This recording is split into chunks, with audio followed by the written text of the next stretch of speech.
Workers are tearing up old asphalt in the parking lot outside the stadium. It's a typical day, typical renovation work. Jackhammers bite into the pavement, sending pieces flying in all directions. Suddenly, one of them hits something else. Not soil, not gravel. A perfectly flat, smooth layer of concrete where it shouldn't be. Something strange.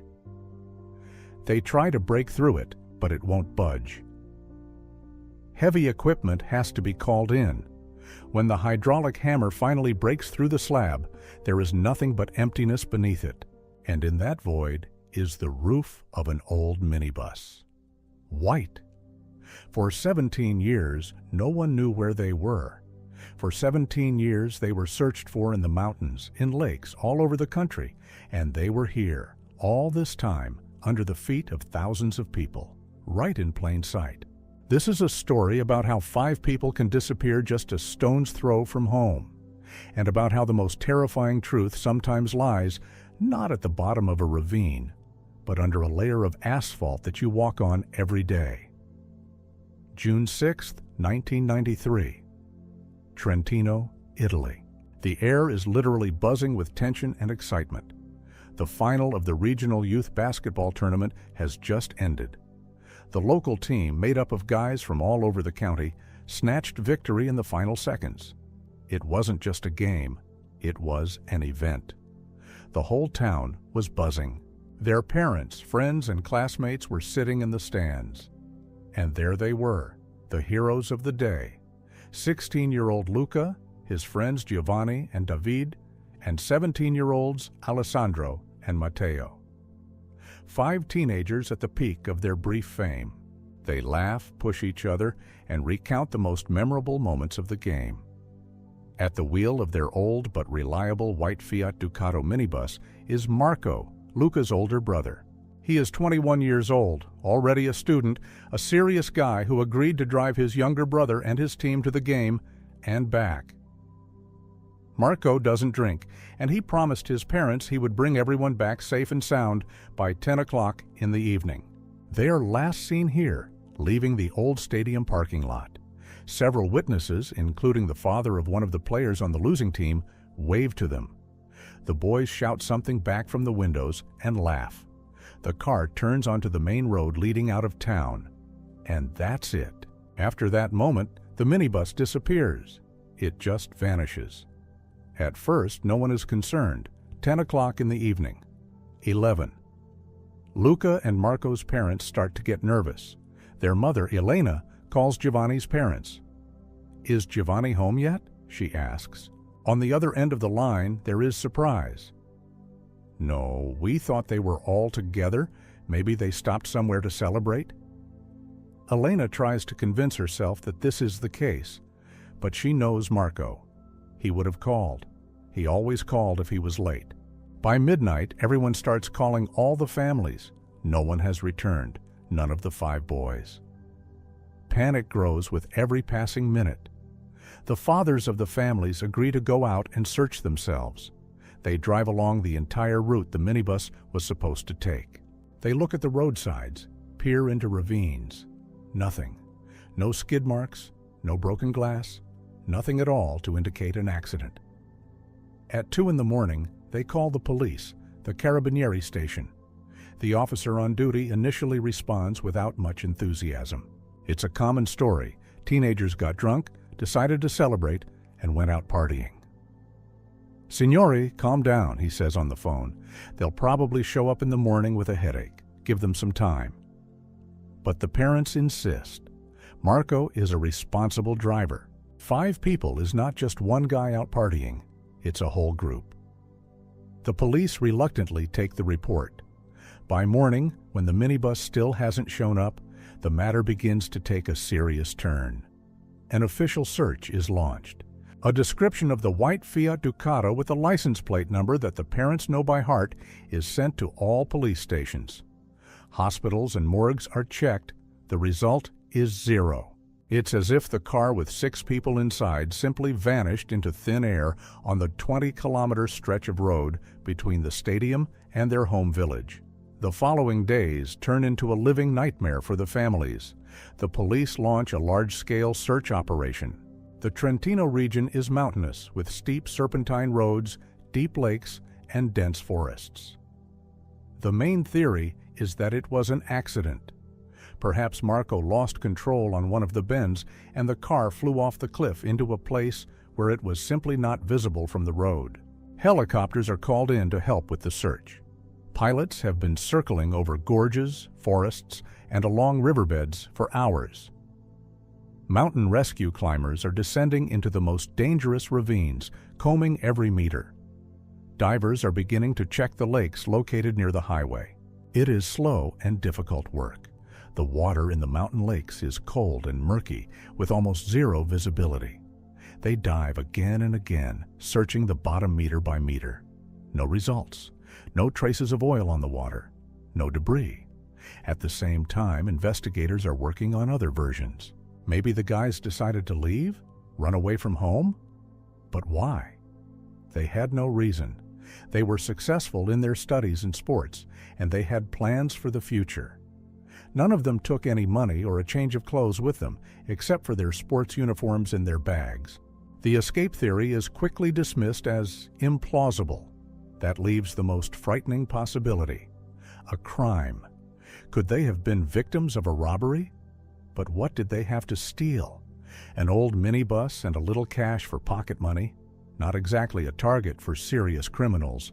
Could they have gotten into a fight with fans of the losing team? This theory is also being investigated. Dozens of people who were at the game are being questioned. Everyone says the same thing. Yes, emotions were running high, but there was no aggression after the game. Everyone shook hands and went their separate ways. A week passes. Then another. The search of the area is gradually winding down. Helicopters fly away, divers stop diving. The active phase of the operation is over. The case is classified as an unsolved disappearance. For the families, this means one thing: no certainty. Their children have not been found, neither alive nor dead. They are stuck in endless waiting. Every phone call, every knock on the door makes their hearts skip a beat. What if it's news? But there is no news. The local newspaper, which in the early days ran huge headlines on the front page, now mentions the story less and less. Life in the city returns to normal. A new school year begins, a new basketball season. But the rooms of the 5 boys remain empty. Their belongings lie where they were, as if their owners had stepped out for a moment and were about to return. But they don't come back. Months turn into years.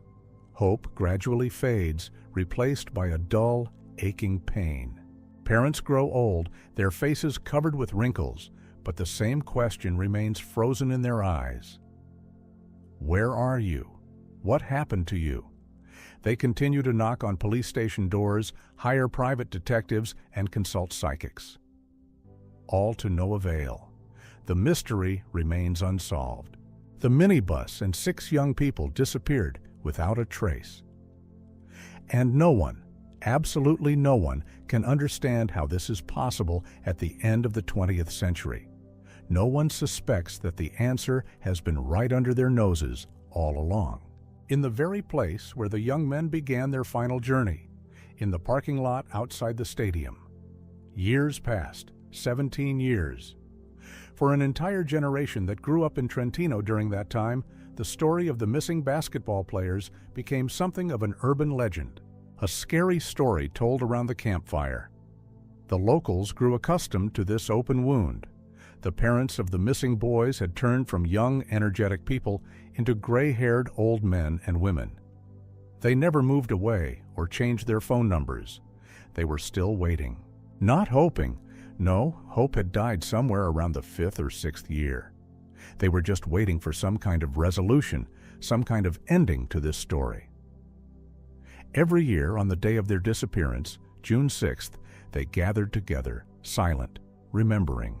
The police case had long been shelved, covered with a thick layer of dust. New detectives who joined the force read about it as one of the strangest unsolved cases in the region's history. Not a single clue, not a single witness who had seen anything after the minibus turned out of the parking lot.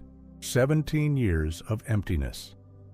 And in all those 17 years, thousands of matches were played at that very stadium. Thousands of cars parked on the same asphalt, under which, in a concrete sarcophagus, stood a white Fiat Ducato. Fans walked on this ground, children played ball, and a few meters below them lay the answer to their city's greatest mystery. And now the year 2010 is upon us. The municipality allocated funds for the complete reconstruction of the stadium and the surrounding area. The building was outdated and the parking lot was in disrepair. A construction crew arrived at the site. They were ordinary workers, and their task was to remove the old pavement, prepare the foundation, and lay new asphalt. The work proceeded according to plan for several days. They removed the top layer of asphalt, then a layer of gravel. And then something strange happens. The excavator's shovel scrapes against something solid. The driver thinks it's rock, but when the workers clear the area, they see a flat rectangular slab of reinforced concrete in front of them. It is approximately 3 by 6 meters in size. It is not on any construction plan or utility map. It is simply an anomaly. The foreman, an elderly mustachioed man named Franco, scratches his head. He has been working in construction for 40 years and has seen everything, but never anything like this. Maybe it's the old foundation of some demolished building, suggests one of the workers. But there are no traces of other buildings around. The slab lies in the middle of the parking lot, as if someone had deliberately placed it there and poured concrete over it.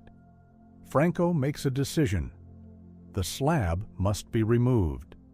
They try to break it with jackhammers, but the concrete turns out to be incredibly strong and of high quality.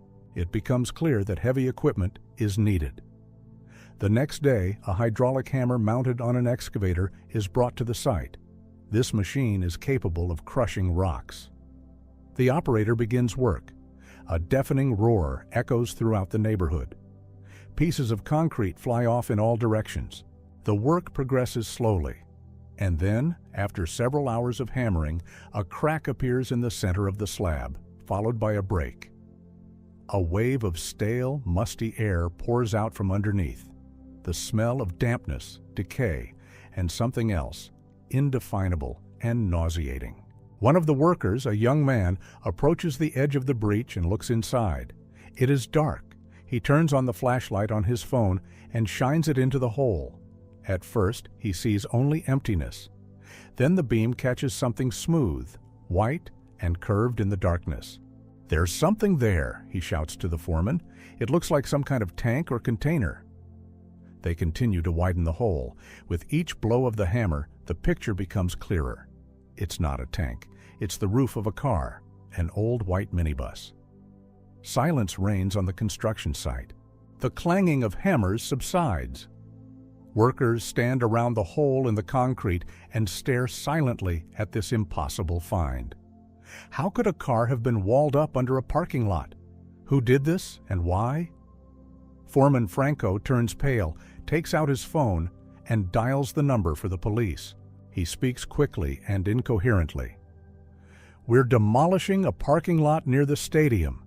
We found a car under the concrete. Yes, right under the ground. Come quickly."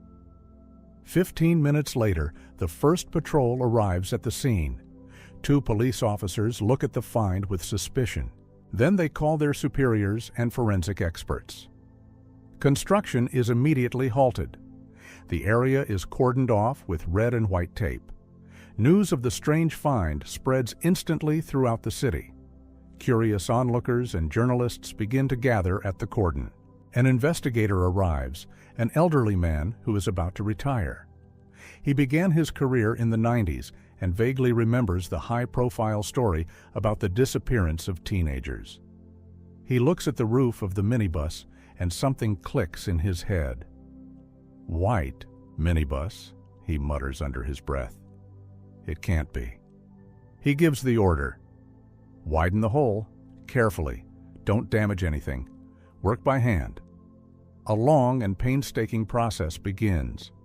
The builders are replaced by rescue workers and forensic experts. They carefully remove the concrete debris inch by inch. Gradually, the entire minibus emerges from the ground. A Fiat Ducato, white, although the paint is peeling and covered with mold in many places. The tires are flat. The windows are covered with a thick layer of dirt. One of the forensic experts carefully wipes the rear license plate. He checks it against the data on his tablet. A minute later, a voice full of shock comes over the radio. "The number matches. It's them. It's the same car." Someone gasps in the crowd behind the cordon. The news spreads instantly. It's them. They've been found after 17 years. Relatives begin to gather at the stadium, the aging parents, brothers, and sisters of the missing. They stand by the tape, their faces masks of pain and disbelief. They look at this white coffin that has kept their secret for 17 years. Now comes the hardest part: opening the car. The doors are rusted and warped from the pressure. They cannot be opened easily. Rescuers use hydraulic cutters. There is a screeching sound of metal. When the driver's door finally gives way and swings open, everyone standing nearby recoils involuntarily. The concentrated smell of death and decay hits them from inside the car. A forensic expert in a special protective suit and mask cautiously peeks inside, shining a powerful flashlight. The sight that meets his eyes makes even him, an experienced professional, shudder. In the driver's seat is a skeleton, a human skeleton in the decaying remains of clothing. The arms lie on the knees next to the steering column. The key is still in the ignition. The forensic expert slowly shines the flashlight around the interior. In the back, on the passenger seats, and on the floor, among half-rotten sports bags, lie the rest. 5 more skeletons, in different positions, as if they were just sitting there, talking. And then, something happened. All 6 are there: Marco, Luca, Giovanni, Davide, Alessandro, and Matteo. Their search is over. They never left this parking lot. They just went down a few meters underground. And the main question that now hangs in the air is even scarier than 17 years of uncertainty. How did they get here, and who poured concrete over them? Now the police had a crime scene. A gruesome, cold, but crime scene nonetheless. The minibus was carefully lifted out of its concrete grave with a crane and taken to a hangar for examination. Every inch of the vehicle and its contents was now crucial evidence. The forensic team began their painstaking work. The first thing they established was that there were no external signs of violence on the body of the vehicle. No bullet holes, no traces of blows. Inside, it was the same picture. No signs of a struggle. The items in the sports bags were neatly folded: uniforms, sneakers, towels. Several wallets with a small amount of old lyre were found in the pockets of the decayed clothing. Everything was in place. This completely ruled out the robbery theory. The forensic experts working with the remains faced enormous difficulties. After 17 years, the soft tissues had completely disappeared, leaving only bones. But even the skeletons could tell their story. After a thorough examination of all 6 remains, the experts came to the conclusion that none of the skeletons showed any fatal injuries. No fractures, no cracks, no traces of blows or cutting objects that could have led to death. The cause of death, according to their conclusion, was the same for all of them: asphyxiation. They suffocated. They simply suffocated. This terrible but simple truth shocked even experienced investigators. They were not killed by a gunshot or a knife wound. They were locked in this metal box and left to die from lack of oxygen, buried alive under tons of concrete. Now the main piece of evidence is the concrete itself. Samples of the slab were sent to the best laboratory in the country. Chemical analysis had to answer 3 questions: the exact composition, the origin of the components, and most importantly, when it was poured. The results came back a few weeks later and became the key that turned the investigation around. The concrete was made from high-quality cement and a specific type of gravel that was only mined in a few quarries in the region. But the most important thing was its age. Using radiocarbon analysis and studying the cement hydration process, experts were able to determine the date it was poured with remarkable accuracy. The conclusion was clear. The concrete sarcophagus had been built no later than 4 days after the boys disappeared. They went missing on the night of June 7, 1993. By June 10th, they had already been walled up under the parking lot. This fact completely changed the picture. The crime was not just brutal, it was planned and technically complex. Someone managed to deliver several cubic meters of concrete to the parking lot in an incredibly short time and pour it without attracting attention. This could not have been done by a random person. It was done by someone who had access to the materials, equipment, and most importantly, had a reason to be in that parking lot on those days. Investigators dug up all the municipal documents for 1993 from the archives. They looked for any mention of work at or near the stadium in June of that year, and they found it. A small, unremarkable contract for the repair of the parking lot's drainage system. The work included digging trenches, laying new pipes, and subsequent concreting. The contract was awarded to a small private construction company owned by a certain Nicola Ricci. The dates of the work, June 5th to 15th, 1993. The investigators held their breath. This was it. They had found the event that had served as a cover for the murder. Nicola Ricci's company had long since ceased to exist, having gone bankrupt in the early 2000s. Ricci himself, who was already in his 70s at the time, was found in a small coastal town where he was living out his days on a modest pension. When the Carabinieri came to him, he initially denied everything. He said he didn't remember any details of the old contract. But when they put photos of the recovered minibus and the concrete expert's report on the table, the old man broke down. He started crying and talking. Ricci said that on that day, or rather that night, he got a call from his foreman, Pietro Visconti. Pietro was at the site, preparing the formwork for pouring concrete the next day. He was in a panic. According to him, late in the evening, a minibus with noisy teenagers pulled into the parking lot. They were celebrating their victory, behaving loudly, and Marco, the driver, lost control of the vehicle on the gravel and accidentally hit and knocked down part of the wooden formwork that Pietro had just installed. Pietro jumped out and started yelling at the guys. One word led to another, and a fight broke out. The teenagers, fired up by their victory and youth, were not afraid to use their fists. The verbal altercation quickly escalated into a brawl. At some point, according to Ricci, who was relaying Pietro's account, Marco, the driver, pushed the foreman hard. He fell and hit his head on the curbstones, lying nearby. Then, as Pietro told his boss, he flew into a rage. He was a large, strong man with a difficult temper. Jumping to his feet, he grabbed the first thing that came to hand, a piece of rebar. He struck Marco on the head with all his might. The blow was fatal. Marco collapsed to the ground. His 5 friends froze in horror. They had just witnessed the murder of their friend, their captain, their older brother. They were witnesses. Pietro Visconti understood this in the same second. His rage was replaced by icy fear. He realized that his life was over. He would go to prison for life. And then a monstrous plan formed in his head. Threatening the boys with the same piece of rebar, he forced them to drag Marco's body back into the minibus. Then he ordered them to get inside themselves. Cornered and paralyzed with fear, the 16-year-old teenagers obeyed. He locked them in by sliding the heavy side door shut. Then he began to act like a construction worker. He had dug a trench. He had materials. He forced one of the boys, the most frightened one, to drive the minibus to the edge of the trench and then ordered him to drive straight into it. After that, he locked the car outside and left. Nicola Ricci swore that Pietro called him that same night, told him everything, and begged for help. Ricci was scared. The scandal could destroy his company, his reputation, and he made a fatal mistake.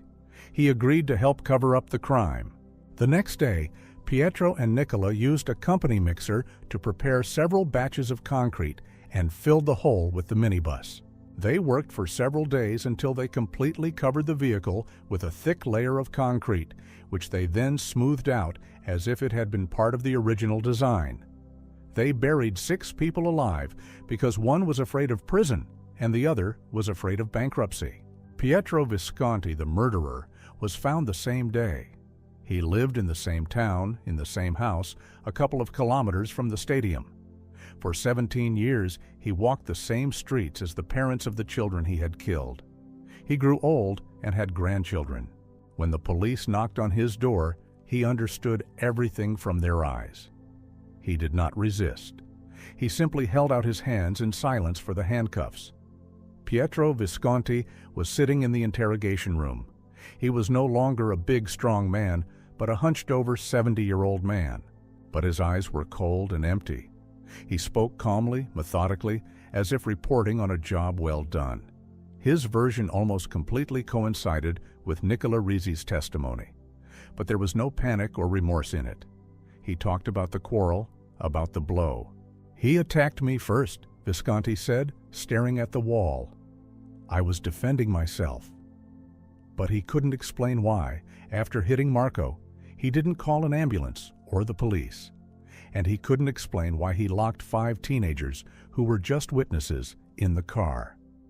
"They would have told everything," he said simply. "I didn't want to go to prison. I had a family, children." He described in detail how he threatened the frightened boys, how he forced them to drive the car into the pit. He said he heard them screaming and banging on the walls from inside as he left. He heard it. The next day, when he returned with Nicola to pour the concrete, there was no more banging. In the silence that followed, they simply did their job. Mix after mix, wheelbarrow after wheelbarrow. They poured the concrete, smoothed it out, worked quickly and professionally. When it was all over, Pietro simply went home, had dinner with his family, and went to bed. For him, it was simply a matter settled. The elimination of a problem that could have ruined his life. He admitted that for the first few years, he was afraid they would find them. Every time a police car drove past his house, he felt a chill inside. But the years passed, and nothing happened. He calmed down. He almost forgot. Almost. For the families of the victims, this admission was the final, most terrible blow. For 17 years, they had been tormented by uncertainty, going over the most horrific scenarios in their minds. An accident, kidnapping, a mafia attack. But the truth turned out to be both simpler and more monstrous. Their children did not die for anything significant. They died because of a broken board, because of one man's flash of rage and another's cowardice. Their lives were cut short because of a domestic dispute in a parking lot. The banality of evil was unbearable. There was no longer any mystery. There was only blunt, senseless cruelty. The trial was quick. The evidence was irrefutable. The confessions of both defendants, the expert conclusions, the bodies themselves, which had lain for 17 years in a concrete grave. Pietro Visconti, showing no emotion during the trial, was found guilty of the premeditated murder of 6 people, committed with particular cruelty, and sentenced to life imprisonment without the possibility of parole. His former boss, Nicola Rizzi, received 30 years in prison for aiding and abetting the murder and concealing the crime. Several more years passed. The stadium renovation was long completed. The old parking lot was replaced by smooth asphalt. Cars parked there again. New matches were played, and new generations of teenagers celebrated their victories. Life goes on. But now, every resident of this city, passing by or driving past this place, knows what happened here one June night, and that the most terrible secret can be kept not in distant mountains, but right here, under your feet, in an ordinary parking lot at an ordinary stadium.